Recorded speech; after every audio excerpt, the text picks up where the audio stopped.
These two mistakes are stopping you from improving. Now, let's ask the question quickly. How do you improve at Overwatch? Well, there's a few different ways. You have, naturally just playing over time. Just as you put in hours and hours, naturally you're just gonna get good at something. Now, that like time input is gonna diminish. Like, let's imagine a graph here, right? We have like time, and we have, like skill, right? So at first, as you start playing, it might be, decently rapid depending on the kind of person you are. But as you put in more time, the level of skill you gain as you play longer and longer starts to like decrease in like how like rapid it is. And that's just because you're not actually trying to improve. Like, you've rapidly improved at the start. You've like reached a point where like you're getting diminishing returns for your time, and now you're starting to improve a little bit slower. The other ways can be getting coached. For example, I can coach you. Top link in the description, or you can get coaching from like a friend or like someone that you've played with before. Just like anyone really, like me, any other like Overwatch coaches. It doesn't really matter. Just getting coached is helpful because you get to learn like what you actually need to work on, which is how you're gonna improve. You can do this in any form.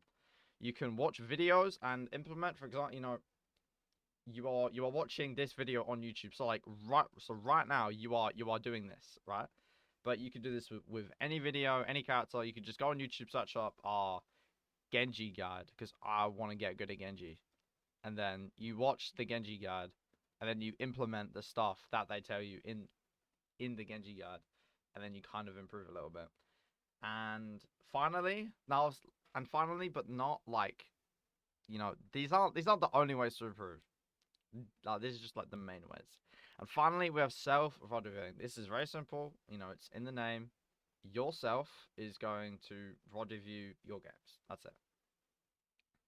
Now, the best way is self-review for most people, because it's free. And contrary to popular belief, most people don't actually want to pay for coaching because, for most people, it isn't that deep.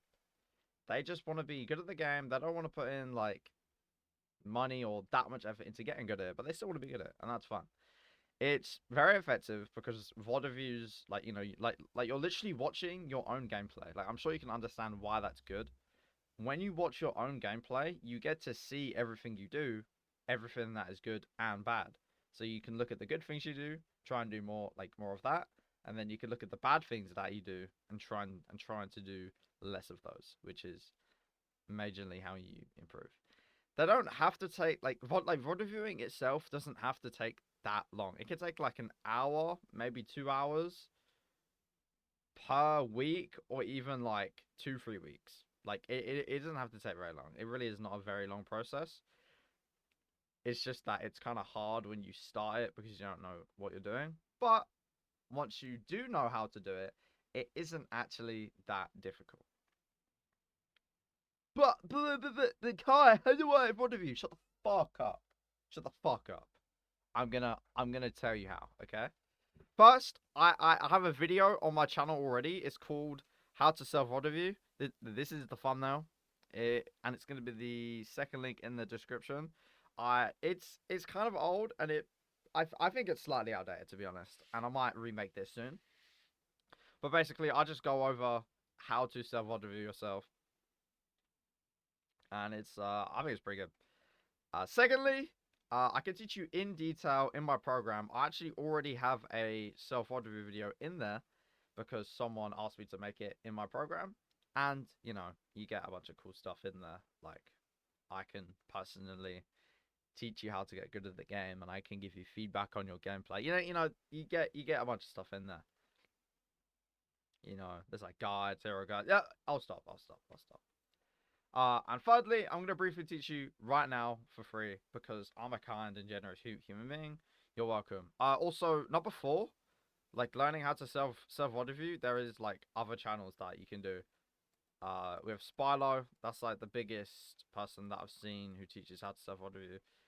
I think like I think Cajal has one as well. I don't remember though. And I'm sure there's other like coaches on YouTube that have like taught how to sell VOD, but I haven't seen them. But you can just go on YouTube and literally look for people who have made videos on like how to sell VOD and stuff. Like don't just rely on me.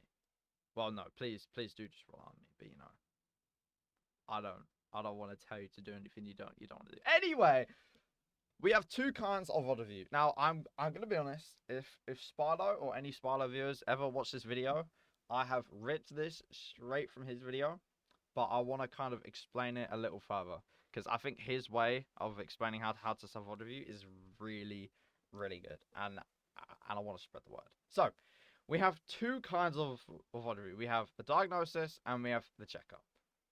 Don't worry, I'm gonna explain it. Don't worry, I'm gonna explain it. Stop. I'm gonna explain it.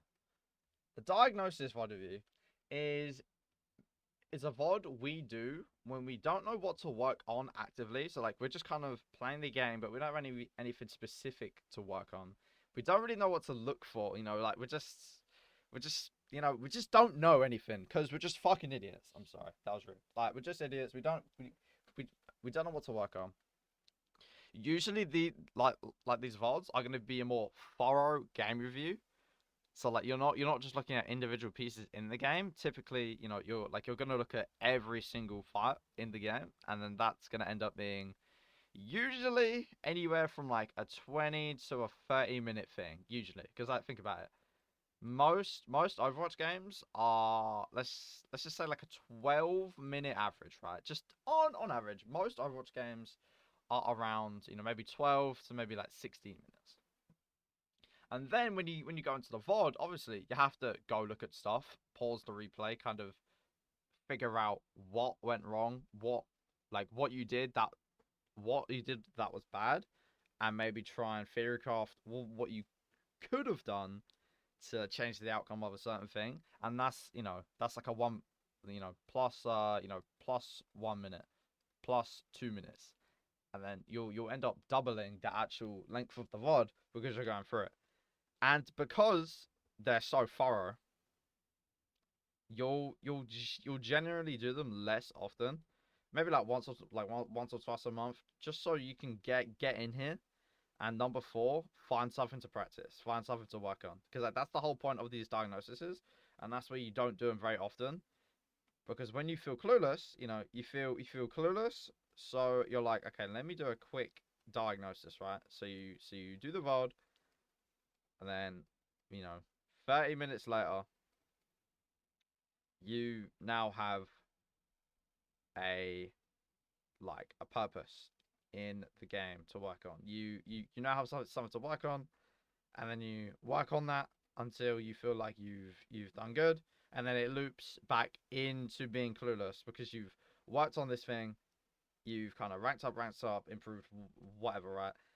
And now I know you feel like you've reached a point where you don't really want to work on that anymore, and then you're back to being clueless. And then you do another diagnosis VOD. And then like this cycle kind of goes, you know, every month or so. Can be shorter if you're like a fast practicer at, you know, consuming something and then like internalizing it in yourself. I'm like you just saying words. But basically, a diagnosis VOD is going to be a thorough review of a game you played. That'll happen about once or twice a month with the goal to find something to practice. Now we have the checkup. Checkup VODs are VODs we do when we already know what to work on. So for example, in the diagnosis, we have no idea what to do. But in the checkup, we already know, okay, I'm here to watch this tracer VOD, and I want to look at my pulse usage, my pulse bomb. That's not how you spell pulse. I'm gonna cry. I want to look at my pulse usage. So we already know what to like we already know what we're working on, and we already know what to look for. Naturally, because of this, we don't have to go through the whole game and like look at every single thing we do. We can be less thorough because we're looking for specific things, aka the pulse. So naturally, maybe like a 15-minute VOD is actually only gonna take maybe like wow, that is not what I was meant to type. Like 7 or 8 minutes. Why? Because you're not going through the whole game. You're just looking Like imagine this is the timeline of your game. In a 15-minute game, you had 5 pulses, right? You had 5 pulses. It, like in and instead of going through the whole game, which is fucking long, which is long as shit, you can just go look at each moment you used your pulse bomb, and then analyze in these moments. Oh, okay, how did I do? Oh, okay, maybe I could have not rushed my pulse bomb as quickly. And then because of that, obviously, because you're not going for the whole game, you're only looking at specific moments for like a minute or two. You'll naturally end up with a shorter VOD. And because the VODs are shorter, you can do them more often. And how much is more often? I mean, it kind of just depends, like what you feel like. If you're a person who wants to constantly check how they're doing at a certain thing, then maybe you could do it like 3 times a week. But honestly, for most people, maybe like 2 times is probably pretty good. People who are really locked in their improvement journey can do it 3 times a week. Maybe you could do it like 4 or 5 times. I don't think you need to do it that much. Honestly, anywhere from like 2 to 3 times a week is genuinely going to be pretty good. Spread that out throughout the week, and you'll be consistently checking on the thing that you want to work on. And then obviously the goal is you want to decide how you did, because once you decide how you did, how do I add a page? There we go. So once you decide how you did, so like for Tracer Pulse Bomb, you can go, oh, okay. Do I feel like I used my pulse bomb well? Do I feel like I've improved a lot? Oh, okay. Yes. Well, then you just move into something new. Or if you don't know what to do, like if you don't already have an idea of what to work on, then you would just do a diagnosis VOD. You see how these two kind of interlink? So you do a diagnosis VOD at the start, figure out what to work on. You work on it for like a little bit, and then you do a checkup VOD to check on your progress on that thing. And after doing after doing the checkup, you kind of ask yourself, okay, did I do good on that? Yes. And then if no, obviously you keep improving it. Should be pretty obvious. But if you choose yes, then you either go on immediately to something new, which is where you already know what to work on, or if you don't know what to work on, you just go on the diagnosis VOD. Okay, but I don't know what I'm looking for. Shut up. I don't care if you don't know what you're looking for. Let me explain. So, if you don't know what you're looking for, 99% of things you're looking for come from the fundamentals of the game. What are the fundamentals of the game? Well, I'm not going to explain them all here because that's a lot of information. But I've got them on my YouTube channel. It's like my most viewed video, so just like filter my videos by popular. It should be like how to rank up as a solo queue player. It'll come up. I explain the fundamentals. I've also got like a second video on that as well. There's like a 50 minutes of extra fundamentals.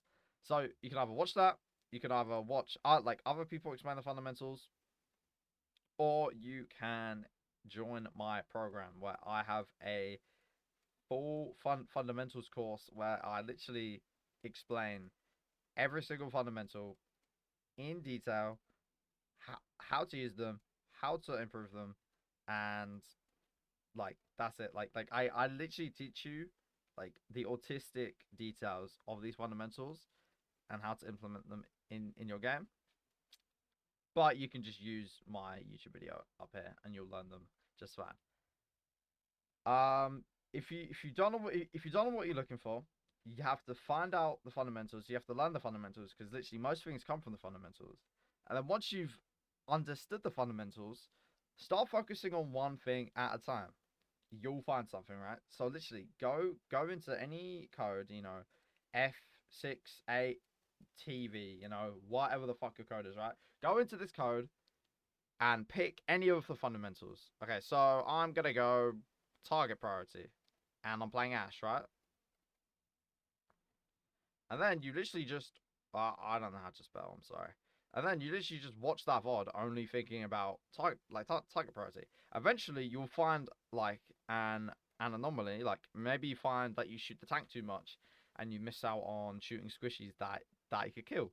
Or maybe you focus too hard on shooting the squishies that you don't put out enough tank pressure and their tank kind of steamrolls your team. So focus on one thing at a time and you will find something in the VOD. Otherwise, if you really are struggling to like look for things like fundamentally, just try and look for mistakes that happen a lot. So for example, with Genji Dash, I love using this example. If you play Genji and you're not like a super good Genji, you'll probably find yourself dashing in often when the enemies aren't exactly killable, and then that leaves you vulnerable because you have no dash to get out. That's something that can probably happen a lot because your dash is on a very short cooldown. So that's a thing that has a high frequency because you might do it a lot and you don't realize it. Or you look for things that have a big consequence on a game or a fight. For example, something that has a big consequence on the fight could be messing up your nano. Maybe you use it too early. This has a big consequence because you don't really have a good nano for the fight coming up. Now, whilst it doesn't happen very often, it has a very big impact on the game because of the strength of nano boost and that you don't really want to waste it like that. However, these two things are what will stop you from actually improving with VOD reviews. And these two things are hindsight and hyperfocusing. Now, I'm going to go into a replay to explain what these two things are, and I'm going to briefly go over like some examples of how you might be making these mistakes, because they can and will stop you from getting the full value from VOD reviews. Okay, so first, before I get into explaining hindsight and why it's a mistake and how to kind of not do it, let me give you the definition of hindsight from the Cambridge Dictionary. So, hindsight is the ability to understand an event or situation only after it has happened. Basically, what that means is that hindsight is you kind of understand what happened only after it happened. But maybe you didn't understand it necessarily during the thing that happened. So, for example, in this game, I use my bob, I kill the Ryan, and then I decide in the game, okay, let me go on the right, maybe I can make an angle. And then the junk comes down and then he tires me and I die. Now, in hindsight, knowing the information that I have now, right, with like with the replay viewer and just knowing what happened in this game because I played it, right? Like I know in the future of this game that I died to the tire. Like in hindsight, I would just go, well, yeah, like the junk was there, so I shouldn't have gone there. But that's hindsight, right? Because me in the future knew that the junk was there, but me in this fight, there was chaos going on, and I probably wasn't paying attention to the junk, and I didn't know that the junk was gonna drop down. So me knowing, oh yeah, I just shouldn't have gone in there. That's not actually helpful because that's not the actual mistake that I made. Me dying to the junk kit isn't the mistake that I actually made. It's just hindsight telling me, oh, well, I mean, I died here because I didn't know the junk was there. Yeah, sure. But how was I supposed to know that? However, instead of using hindsight, we just have to use our understanding of fundamentals to go, was my decision to go into the room on the right a good idea in the first place? Now we're starting to ask the right questions because these actually have, we can actually affect our decision making by asking these questions. So, why am I asking this question? Because my original idea, because I know what I was thinking in this game, my idea was, okay, we just killed the Ryan, my team's gonna walk up, maybe I can take a quick angle and maybe distract them and make them look at me. Now this isn't hindsight. This is just this isn't a really good angle because it's just I have to walk up the stairs. It's just awkward, right? But let's just say it was a good idea, but it wasn't, because think about it. The rotation to get from my position here to all the way over here up the stairs is going to be so long that it doesn't matter if the idea is good. It's going to take too long. What I should have done was just continued walking up because then I would have been able to keep up my uptime. Right? So in hindsight, we can say, oh yeah, I shouldn't have gone in there. It was a mistake because I died to the jump. But no, the actual mistake was having the idea to go here in the first place. Do you see the difference? In hindsight, I'm using the information that I have in the replay viewer and just the after knowledge of the game to go, well, yeah, like the junk was there, I shouldn't have gone here. But that's not the actual thing to focus on, or the mistake. The mistake was the decision making that I made before I even walked into the room. So instead of going, oh yeah, I shouldn't have gone in there.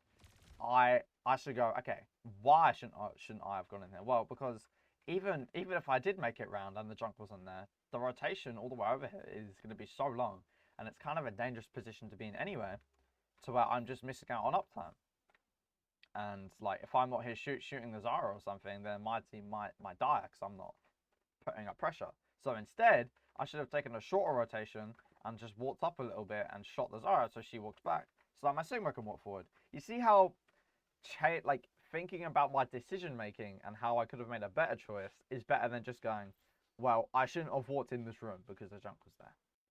Okay, I haven't really been able to find an official definition for hyperfocus on Oxford or something, but on this website called Attitude, or Attitude, because it's ADD-itude, it says, what is hyperfocus? Hyperfocus refers to an intense fixation on an interest or activity for an extended period of time.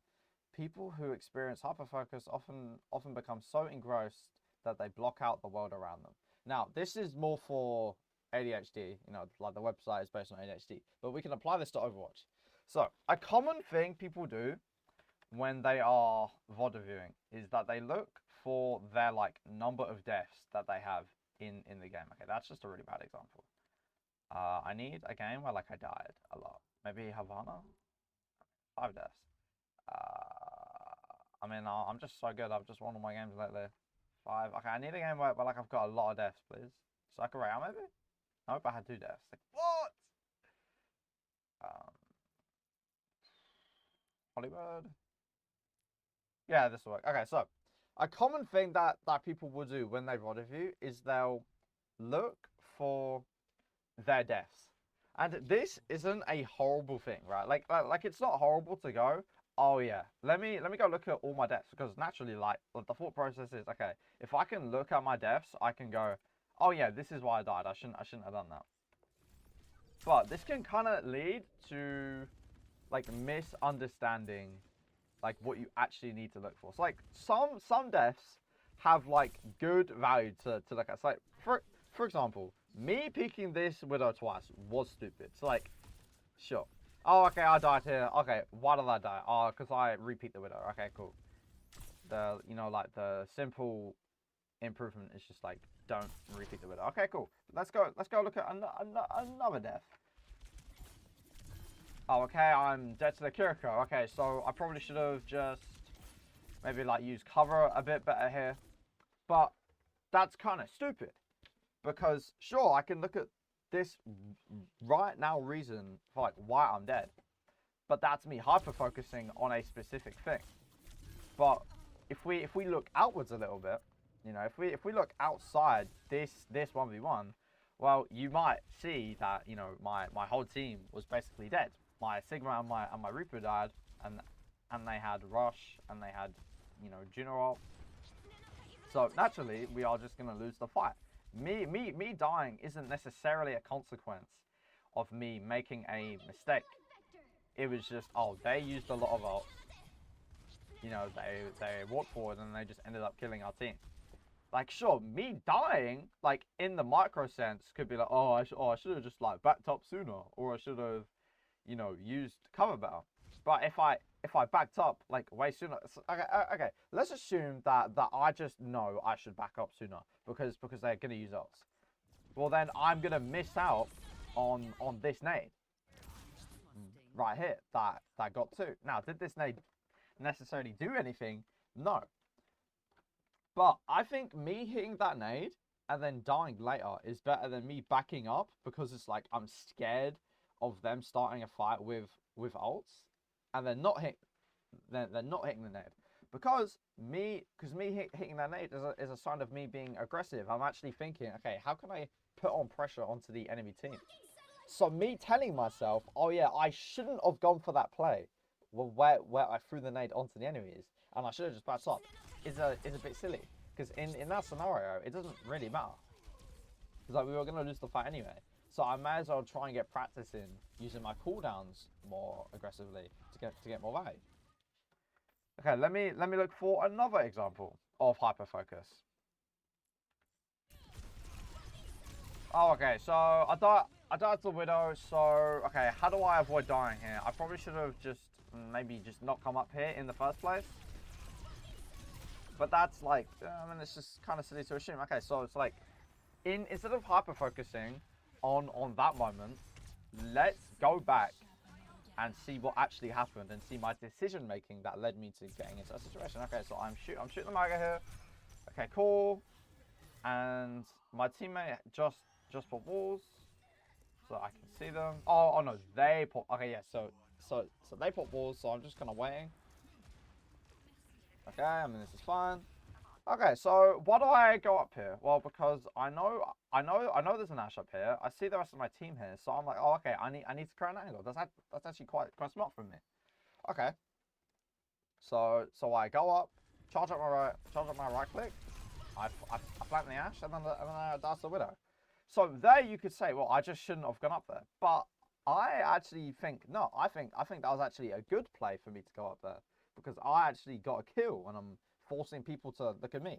For this whole engagement, I'm making the Ash and the Widow look at me and not at my team here, right?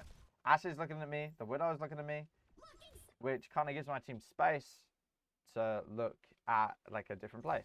Now, we do end up losing the fight because their Widow still killed my Widow. But I'm not just thinking about it in a sort of binary sense. I'm going, okay, I died here, but let's not hyper-focus on that. What did I do that was good? And maybe what can I find, like, and like, what can I find in terms of my decision-making or my cooldown usage that wasn't good outside of that death? Because then that's something I can actually focus on. Because, yes, looking at some deaths is actually going to be pretty helpful to help you understand why you died. Like, some deaths are going to tell you didn't use cover well enough. Some deaths are going to tell you didn't use your cooldowns good enough. Some deaths are going to tell you didn't move or create distance good enough, right? And like, those deaths are good.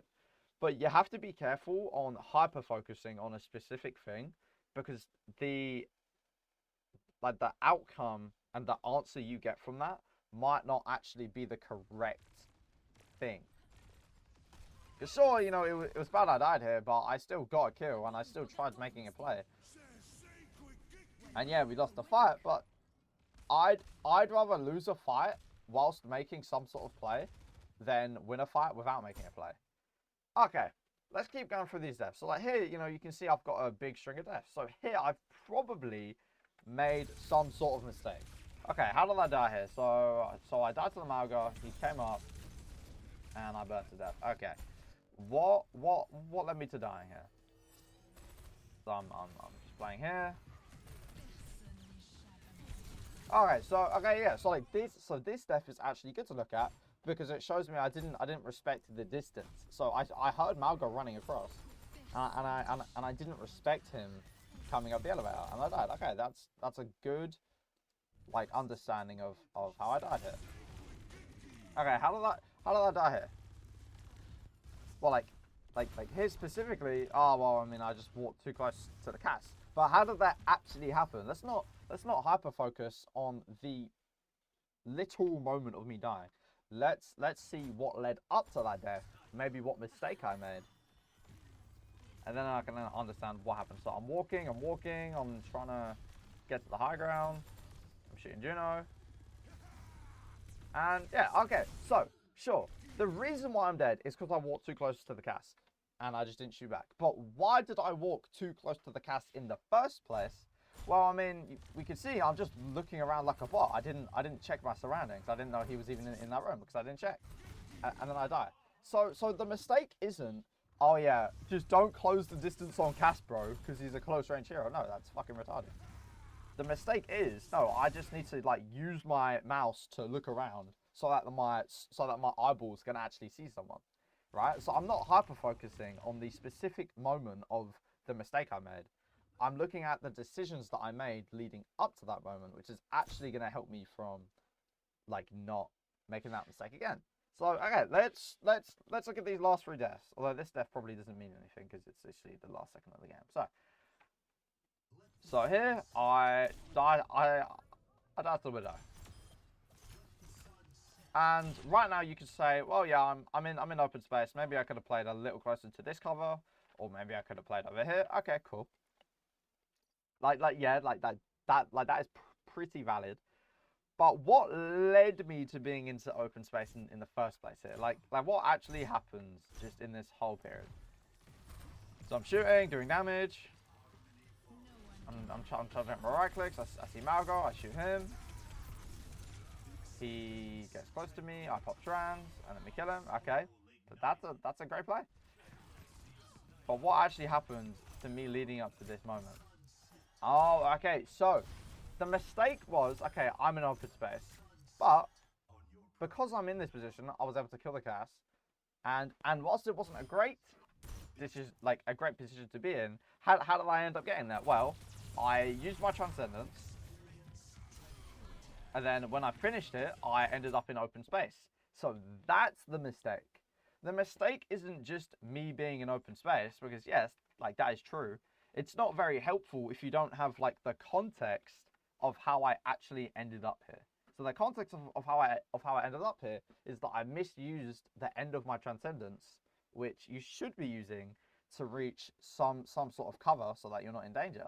And instead I ended it in open space. So I could have just as easily ended the transcendence right here instead of here, because then I would have been in cover. I wouldn't have been able to get shot by Widow. I would have been able to kill the cast just as easily, if not easier, because I'm in this cover. And then I would have avoided dying. So the mistake isn't me being in open space. The mistake is I need to use the last couple of seconds of my transcendence to get back to cover. You see how hyper focusing on the actual moment of the mistake, or like the death, or whatever happened, might not always be the thing you need to focus on. Now, like sometimes it is. Like sometimes you just make a bad mistake in that moment and it gets immediately punished. I'm not saying that doesn't happen, but I'm saying sometimes you might be focusing on the wrong thing. You have to look outwards a little bit. And it's very similar to hindsight, where it's like, well, yeah, in the replay, well, like I just died. Well, no, you need to like change your thinking a little bit. Hindsight was, you have too much information now. Like you have too much information now that you're looking into the VOD, and you kind of need to dumb yourself down and put yourself in the shoes of who you were in that game. Hyper focus is kind of the opposite. You're looking too deep into this specific moment, instead of looking a little bit outwards, a little bit like further back down, like down the timeline, and seeing the choices you made that led up to that moment. Because then, yeah, look, I kill the cast, but then because I'm in open space, because I ended my trans poorly, I'm dead. Anyway, that is going to be the end of the video. I really think this was very insightful for me, because I haven't really focused on this topic before, but I hope it was insightful for you. If you found this video helpful and you want to learn how to improve more at Overwatch, and you want to get my feedback, and you want to be in a community of players who want to rank up just like you, I highly recommend you check out the top link in the description. It's my program, Elevate Academy, where basically I just teach you how to improve as an Overwatch player. I'm working on hero cards for every hero. I've got like 6 done right now. It's going to be a long process, but I've got a bunch of guides you can look through that help you improve. And I think if you're passionate like Overwatch about me, I really think this is going to be the place for you, because in the future there's going to be more and more people. You're going to be able to talk to each other. It's going to be a great place to be. I'll see you in the next video. Peace.